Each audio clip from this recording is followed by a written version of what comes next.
Hi YouTube, and this is JTrain997, and I'm back this time with my review of James Cameron's Avatar Amp Suit.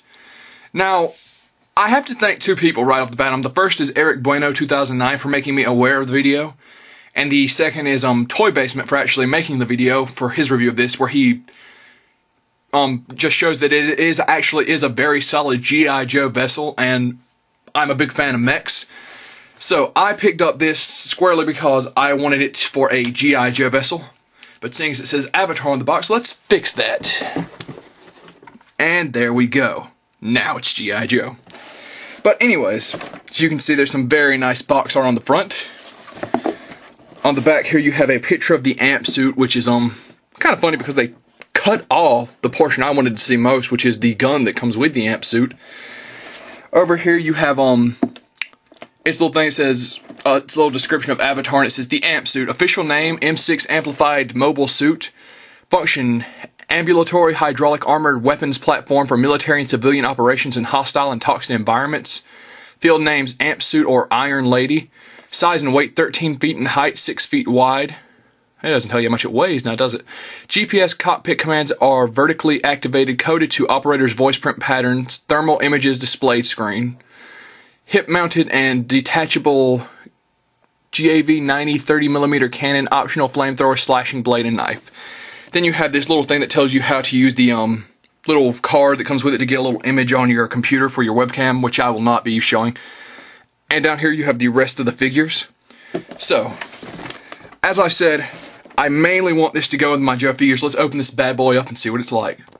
And here we have the amp suit assembled and out of package. I was wondering how a mech was going to fit in that package. Every piece was unassembled and you had to snap it all together. It was easy assembly though.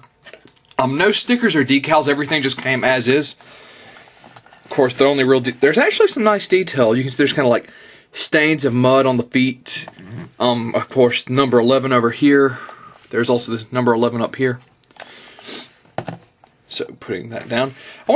It was a little bit smaller than what I imagined it, and it didn't come with a figure, so here's my DC Universe Wave 9 Black Canary.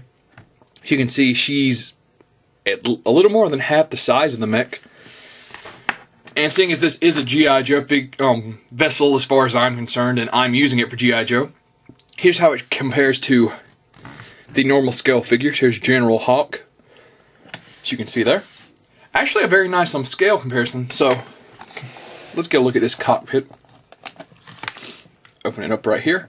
Surprising they didn't at least give us a guy to drive this, but oh well. As you can see in there, there's actually some nice detail. There's a little hole, so he doesn't so much sit in there as they kind of just stand up. So let's get General Hawk in there real quick. Make sure he's down.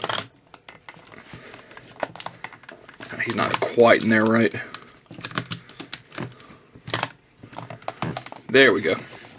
As you can see, the domes, the visor is actually clear enough to see the figure perfectly, which I really like about it. This is just awesome looking.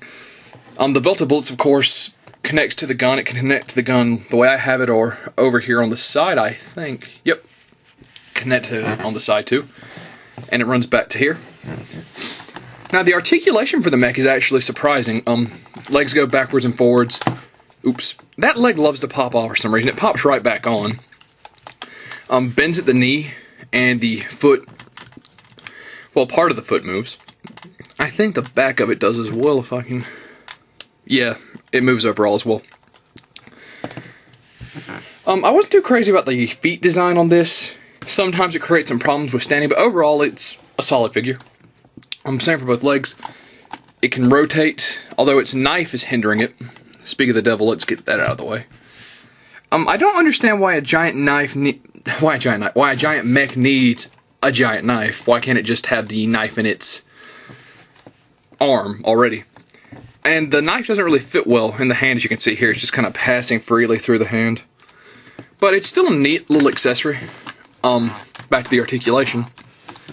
The arms rotate 360 degrees, bend at the elbow, wrist joint.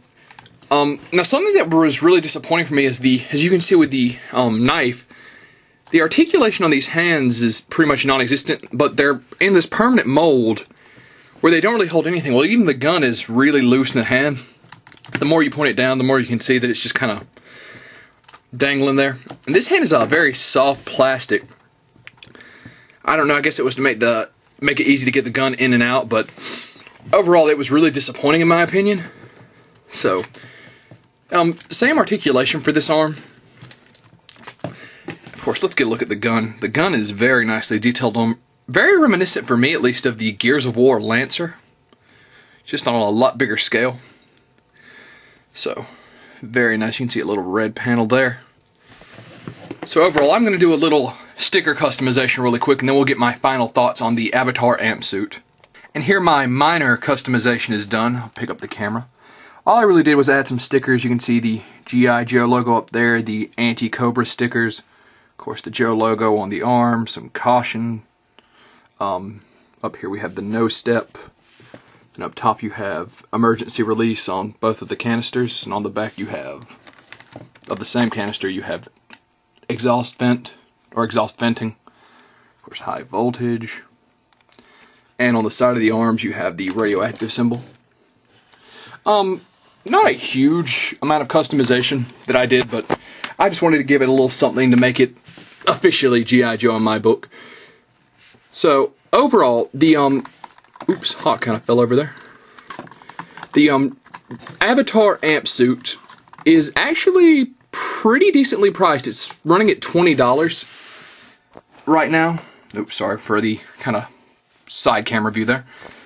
It's at 20 bucks. Of course, I have a feeling that a lot of these will hit clearance after the movie goes out of theaters because from what I've seen, the toys haven't been selling all that well. I solidly enjoyed the amp suit. I think it's great. I might go as far as to buy another and paint it black and just have my Cobra Commander sitting in one. That way I can have Hawk versus Cobra Commander in the mech suit. G.I. Joe actually is going to re-release the Sigma 6 mechs relatively soon, I think. It's the 5-year anniversary of Sigma 6, plus they're repainting them for Rise of Cobra. But you can never have too many mechs. I love this. 20 bucks is a steal for the size and just how great it'll look in your collection. Fits G.I. Joe's perfectly, and this is JTrain997. I highly recommend the Avatar amp suit if you're a fan of G.I. Joe or just want a cool looking mech. And I'll see you soon, YouTube. Also, really quickly, I'm sorry for the tack on, but I forgot there's a tiny missile in here. Boom. Not an incredible feature. I actually don't think it adds anything to the look of the gun, but hey, it doesn't take anything away from it either. Just wanted to make sure I mentioned that.